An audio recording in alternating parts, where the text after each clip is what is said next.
আবারও চলে আসলাম সবার মাঝে ছোট্ট একটি রেসিপি নিয়ে।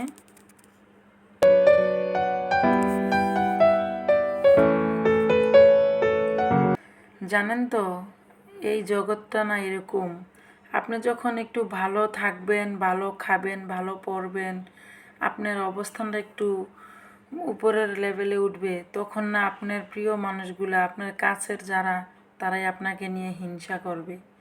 আবার আপনি যখন একটু অবস্থা খারাপ হয়ে যাবে, তখন আপনার ওই কাছের মানুষগুলাই আপনাকে নিয়ে সমালোচনা করবে। তো যাবেন কোন পাশে? তো এই পৃথিবীতে আসলে এমনই হয় সবার সাথে, জানি না কার সাথে এমন হয়। তো আমার সাথে এরকম বহুবার হয়েছে।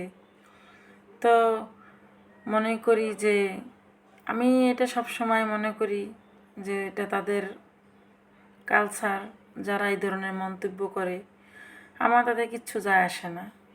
তো আজকের কথাটা কার কাছে কেমন লাগছে অবশ্যই কমেন্টে জানাবেন। আল্লাহ হাফেজ।